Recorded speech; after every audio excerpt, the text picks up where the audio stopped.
Hello, Peter Martin, Healthcare Facilities Network here for Florida Healthcare Engineers Association. We are on site, Orlando, Florida. I am outside, it is warm, so I have another couple of days of filming ahead, have some guests that we're going to line up, have some discussions, a little bit different content, go to the trade show floor. We will be coming to you live from FHEA over the next couple of days. I hope you enjoy the content, and if you have any suggestions for me how we can improve it, please let me know. For now, signing off, Peter Martin, Healthcare Facilities Network. Welcome to FHEA.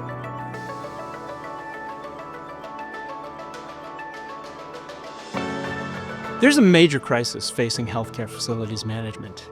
We have aging employees, aging buildings, and aging infrastructure. We've created the Healthcare Facilities Network, a content network designed specifically to help solve for these three pressing issues in healthcare facilities management.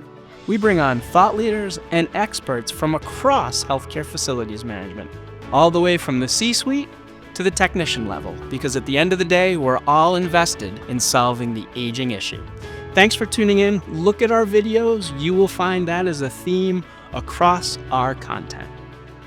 This is the Healthcare Facilities Network. I'm your host, Peter Martin.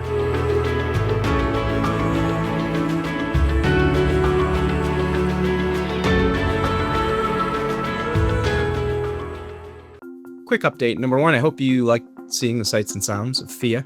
But number two, the second reason for me breaking in is just to set the stage for the next two videos that you will see. The first is a panel discussion that I have with Terrence Wright from Moffitt Cancer Center, Jennifer Bello from HCA Healthcare, and Bobby Baird from the University of Florida Health. They joined me just to look at the market, talk about some of the challenges. They joined me last year at FHEA. I recorded an episode with them and it went really well. There's a nice dynamic among the three, and so we recorded again. In advance, I want to apologize for some of the background noise. It's always a challenge to find a place to record. So what we did here is we went to the exhibitor floor, but we went early in the morning when it was closed. But you'll hear some of the background noise of the vendor setting up. So I apologize for that. You can hear the content, but there is the banging in the background. So again, my apologies for that.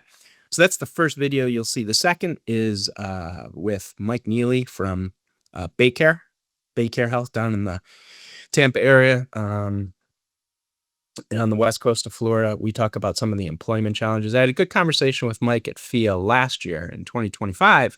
I was like, I'd love to get you on the network to talk about some of the challenges. And Baycare is doing some unique things. So I think you'll enjoy the conversation with Mike.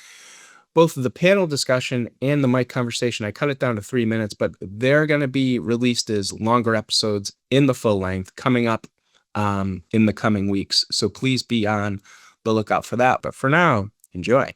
But from your perspective, guys, what pressure of all the ones that you feel, what do you feel the most today for a pressure pull in your role? Terrence, again, why don't we just start with you and then we roll. You guys feel free to interact and feel free to ask questions of each other and jump in. You know what you mean. I think it's all the market pressures or things that we're seeing. So we're still seeing supply chain related issues. We continue to see issues related to some recruiting and retention. And I continue to be concerned about aging of staff and retirements and all of those types of things. And just the breast peruse, all that is keep on up. For me, you know what? It stresses I feel that we have is satisfying multiple people. Good one. So, like, you have your division people, your corporate people. In the facilities, they have their leadership, COOs, CNOs. Everybody wants to be different, and you're just trying to satisfy multiple people. And I feel at the current part of my life where I'm at, that's a big stress that I'm worrying. Let me ask though, so how do you go about satisfying multiple people? Yeah, that's a good question. I think you have to be a good leader to know where you need to lead in and who to do it first, and then you just need to be able to break yourself apart and just do it. Yeah. You just have to be able to know what satisfies each person and how you can just maybe not to the total, like maybe not if there's like 5 things they want, maybe just pick one thing, focus on that, focus on one thing from another person, and that leverage. Excellent. We often call that emotional intelligence, and I need to go to the master's class at that. So, Peter, and Terrence, I think both of you are hitting it on the head. But one thing that I make us a progress on, and I think our organization has not done a good job with, is understanding the risk involved with deferring maintenance. All right, so we might recognize it, but do we do a good job of helping our organization recognize that? And so as we move down a more deferred maintenance path, which no one here sure has any of that, and if we don't do a good job of telling the story, I love to tell a story, then we are not doing our leadership a service. So Charles Clay, I know you probably know Charles, written a book or two on this, and it's really important. We have to get that message across. That's what worries me. Am I doing a good enough job of getting that across? How do you try to get that message across? It's storytelling. It's got to be a short story because we all have very short attention spans. So it's got to be the impact to the organization if this fails. Or when this fails, really. It's not if. It's going to fail. For the listeners, from the big picture perspective, 15 hospitals building the 16th, how would you describe your workforce situation within FM? We're really struggling right now in the Tampa market. It's a very competitive market. We're competing with the construction industry. We're competing with the commercial industry. We're seeing less techs in the field. After the last hurricane, we lost a lot of our techs just because the area has become so hard to live in with the rise of costs.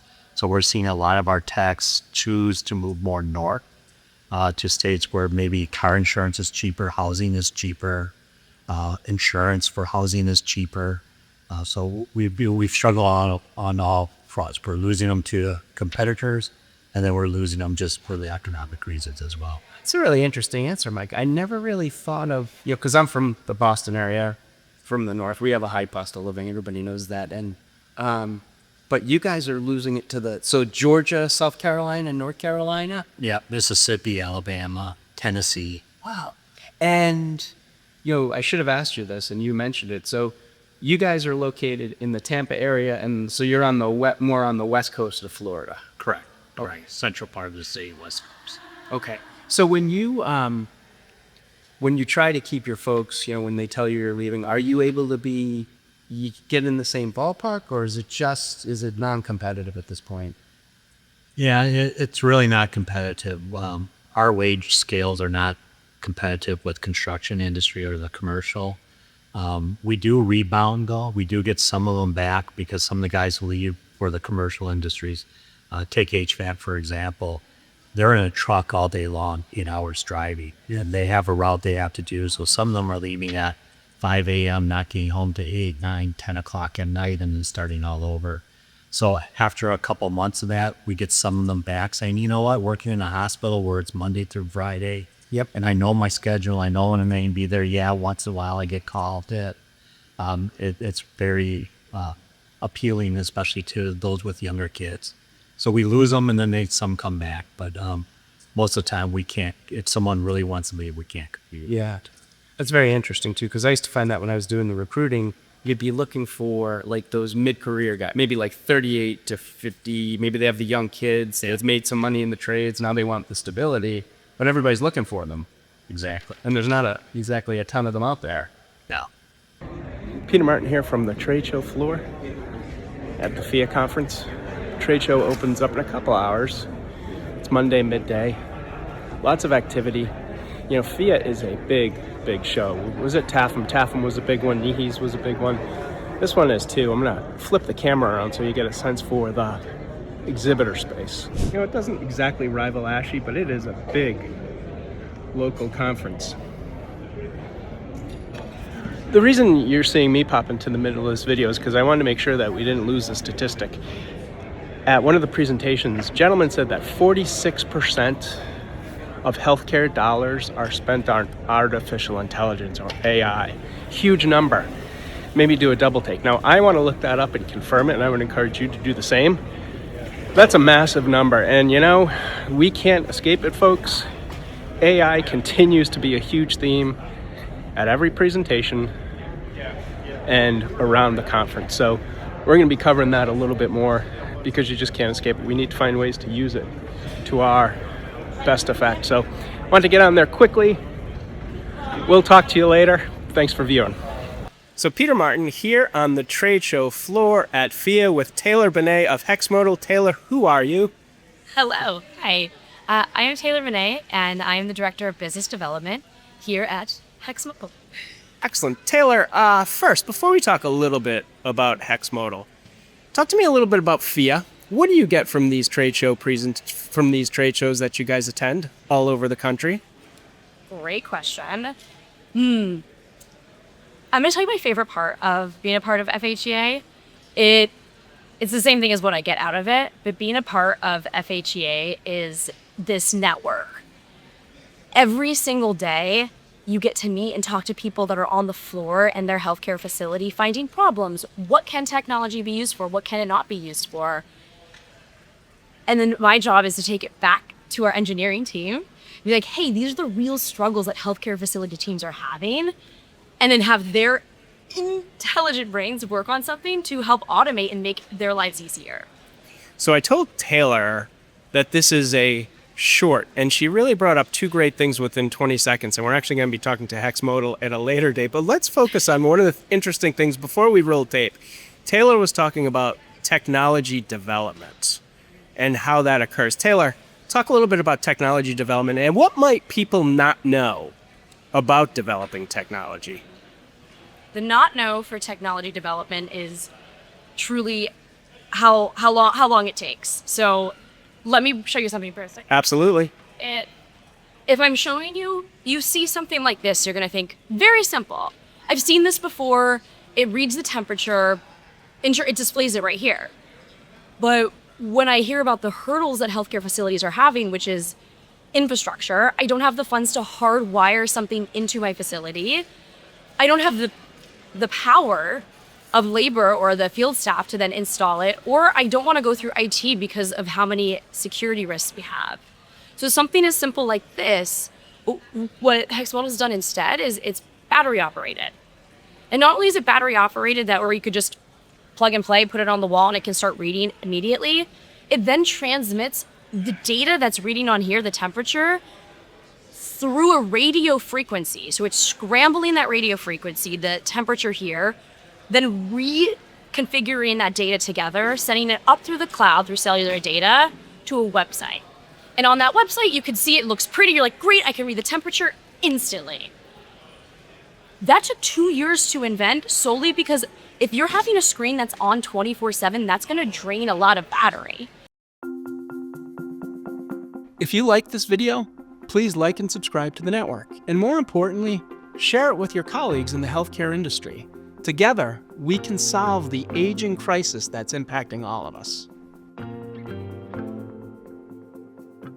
Gentlemen, tell me what you've learned today at the conference that was AHA, that somebody maybe at a critical access hospital out in the middle of Montana, Wyoming, New England, Florida, may not know. Fascinating statistic that I heard, which is that almost 50% of all of the capital investments hospitals are making right now are in AI and AI-related programs, which really surprised me. Not as much in the construction or in the operations section. A lot in clinical programs, diagnostic.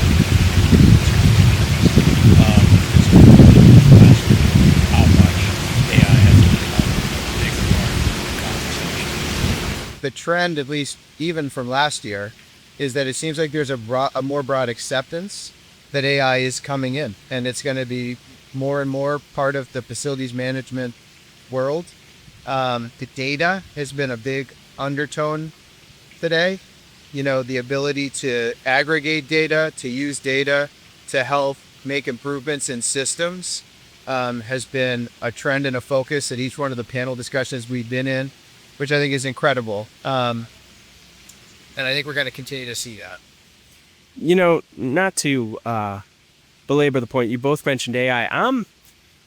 I'm tired of it, but we can't run away from it, right? Like every conference we go to now, everybody's talking AI, seemingly within the last year. Because if you compare it to last year or even 2 years ago, not even close to the amount of folks talking about AI. So we really can't escape it. And Shay Rancorn did that great podcast with us about really starting slowly and working your way in. But as you guys look at AI, like, is it possible to know where we're going at this point? Or what would you say is a good way to look at it, to start utilizing, just to start to integrate it? Because we can't escape it. Yeah, I mean, I think it goes hand in hand with the ability to start aggregating more information for AI to analyze in our facilities. I think that's a really big piece. You can't manage what you can't measure. You've heard that a bunch. And we've heard in more than one panel discussion today that you can find 30% savings in your energy usage just by being able to see more data on what your existing system is performing at today.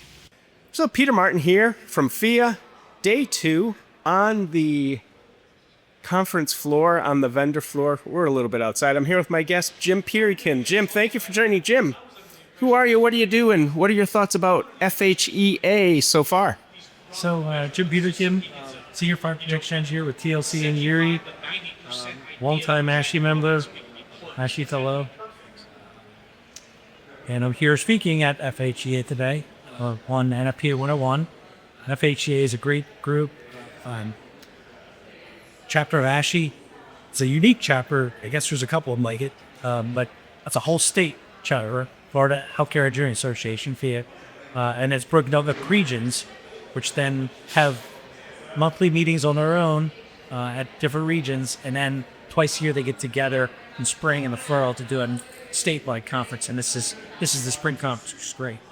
So Jim just gave a great 2-hour session that you still couldn't get all your material out. Jim, what were you talking about? And tell us, how has your particular field of expertise changed over the years?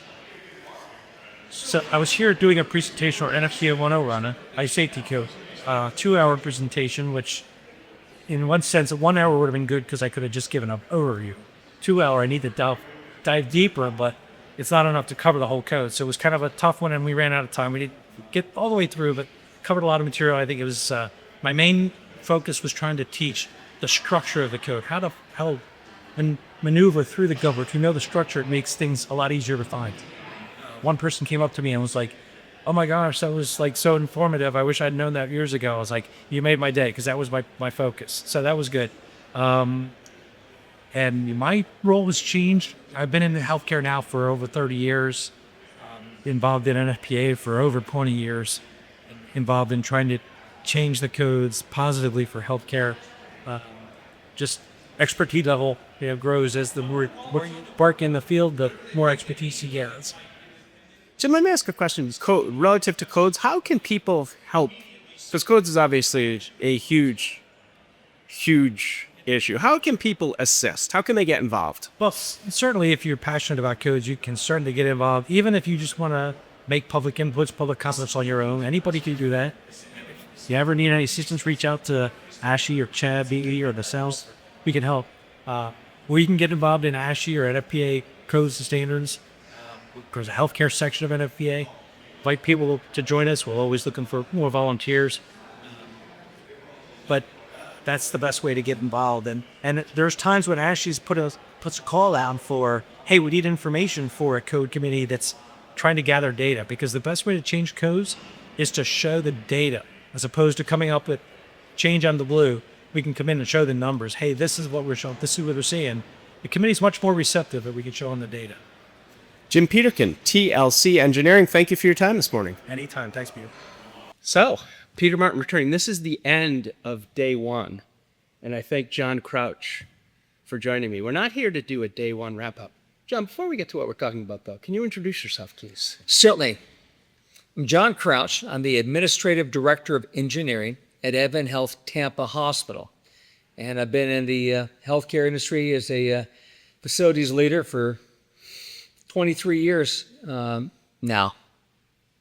So this is a little bit different of a request. I've said before, John, and it's not just because you're sitting next to me, go to a lot of these conferences, and John is typically or always the MC here for the Florida Healthcare Engineers Association meetings. And as I've said, I've always been impressed by the way you run the meeting, because I'm sure you go to a lot of meetings. Sometimes you see the MC kind of lets time slip away. So I've always credited John as, of all the conferences I go to, you do a fantastic job. And so we're not here to talk about aging buildings. We're not here to talk about aging infrastructure. We're not here to talk about aging employees. We talk about that all the time. I wanted to get a little bit of an insight from John about running an effective conference from the MC perspective. And so my first question to John is, what is your philosophy in running a show with hundreds of people, a tight agenda? So what's your philosophy and where does it come from? Well, first, I think you need to dress for the position. You need to be looking dressed to the nines, that you put a lot of care and thought into being present for the day. Because subconsciously, we give authority to people who seem to be elevated in their dress and decorum on how they present themselves. And number two is having the confidence to command the room. There's a rope called authority, and it's on the ground. Someone's going to pick it up. Don't let the seconds or minutes tick by before you decided to pick it up. Pick it up immediately upon arrival and presenting yourself to the group. You own that space. Whether it's your first conference that you're performing the MC duties or it's your 20th, it shouldn't really matter. Your confidence needs to be there from day one. This is my room. I own it. I control it. And if you need to, you command your voice, even though you've got a PA system, and get their attention. People are not used to hearing a powerful voice when they're in a public setting. A lot of people are very shy about raising their voice. But you can raise your voice in a manner that doesn't sound like you're screaming in a high-pitched shrill. Here's an example. If there's a lot of chatter going on, I've taken the stage, I started to speak, and they continue to want to hold their conversations, I will interrupt and say, "The meeting is in session. If you want to carry on your conversation, please leave and hold your conversation outside." And then I resume speaking what has to be said. That may sound parental, it may sound offensive or rude, but I don't worry about offending people who are rude, because they're the ones who are rude. They are not given the audience the opportunity to hear the presentation and the conversations that are intentional from the stage. So that's why I like going to the conferences where John is the MC, because you're on par. I wanted to ask you, John, where does that come from? You know, I do. but now the audience will know. I am a United States Marine. Once a Marine, always a Marine. And I ended up serving 23 years, 8 months in the Marine Corps. And during that time, I spent 6 years as a Marine Corps drill instructor, 4 years training future Marines, 2 years training future naval officers at Navy OCS. Therefore, you have to have command and control of your audience, your area of responsibility.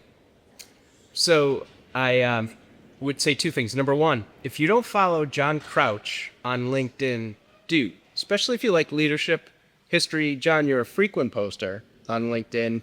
There's lots of articles up there. He's a very good follow. So follow John on LinkedIn.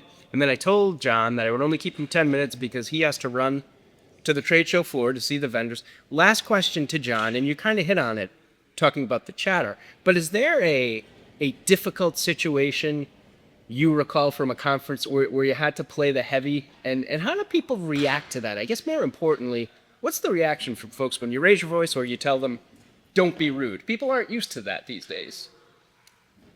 I can see the expressions on their face, but I don't take time to lock eyes and have a long-term connectivity with how they're reacting to what I just said. All I care about is ensuring that my voice was heard, above the din of chaos and noise. An example is, I remember a couple of years ago, it was time to come back in. I gave them 15 minutes. And at 15 minutes, only about 20% of the audience returned. The other 80% were out in the foyer. So I walked out there without microphones and used my command voice. And I simply said, "You're in the wrong room. You're supposed to be in here where I was and you were. This conversation should stop, carry inside, and give our guests the opportunity to speak," and or something to that effect. That's why I asked John to come on. John, thank you for your time. All right, hoorah. Yuck! Signing off. Thank you, John. If you want to be a guest on a future episode of the Healthcare Facilities Network, go to healthcarefacilitiesnetwork.com and let us know who you are and what you want to talk about, because together we can solve this critical aging issue.